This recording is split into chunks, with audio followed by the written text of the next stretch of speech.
दिल्ली से नीति आयोग की टीम 2 दिवसीय दौरे पर झारखंड पहुंची थी, जिसमें आयोग के 9 सदस्य मौजूद थे। कई मुद्दे पर मुख्यमंत्री हेमंत सोरेन के साथ बातचीत हुई। मुख्यमंत्री द्वारा विभिन्न विभागों का 26 पेजों का प्रेजेंटेशन दिया गया और सभी विभागों से संबंधित उनके समय बातों को रखा। मुख्यमंत्री हेमंत सोरेन केंद्र सरकार पर हमला बोलते हुए कहा कि कोल कंपनियां जो जमीन अधिग्रहित करती हैं उसका मुआवजा नहीं देती है। साथ ही उन्होंने कहा कि अगर किसी जमीन का अधिग्रहण करती हैं और खनन नहीं भी शुरू होता है तो उसके तो भी उन्हें मुआवजा देनी चाहिए, जबकि केंद्रीय कोयला कंपनी द्वारा जमीन के एवज में मुआवजा और कोयले पर राज्य को मिलने वाली रॉयल्टी से जुड़े मुद्दे को विशेष रूप से रखा। इस पूरे मामले पर बीजेपी के पूर्व प्रदेश अध्यक्ष दीपक प्रकाश ने कहा कि मुख्यमंत्री जी झूठ बोल रहे हैं और भारत में कोई झूठ बोलने वाला सरकार है तो वह हेमंत सोरेन की सरकार है। दीपक प्रकाश ने कहा कि केंद्र सरकार से पैसे आ रहे हैं, पैसे खर्च हो रहे हैं, लेकिन उपयोगिता प्रमाण पत्र दिल्ली में भेजा जाना था, उसे भेजा नहीं जाता है।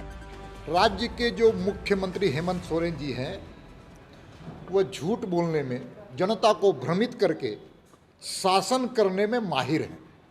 और हम कह सकते हैं कि भारत के सबसे झूठ बोलने वाला अगर कोई सरकार है तो हेमंत सोरेन की सरकार है। केंद्र सरकार के पैसे आ रहे हैं, पैसे खर्च हो रहे हैं, लेकिन यूटिलाइजेशन सर्टिफिकेट, जिसको उपयोगिता प्रमाण पत्र दिल्ली में भेजा जाना चाहिए था, वो भेजा नहीं जाता है।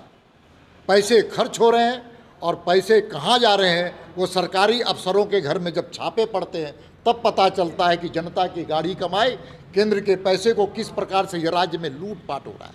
आपको कानून सम्मत आपको यूटिलाइजेशन सर्टिफिकेट देना होगा, लेकिन दुर्भाग्य से राज्य की सरकार में कह सकते हैं कि पूरी तरह से वित्तीय अराजकता है, फाइनेंशियल एनार्किज्म है। और ये सरकार जब से बैठी है तब से राज्य में वित्तीय घोटालों का एक भरमार और श्रृंखला खड़ा करने का काम हेमंत सोरेन की सरकार ने किया है। इसलिए केंद्र सरकार की योजनाओं को लटकाने का, अटकाने का और भटकाने का काम अगर कोई कर रही है तो हेमंत सोरेन की सरकार कर रही है।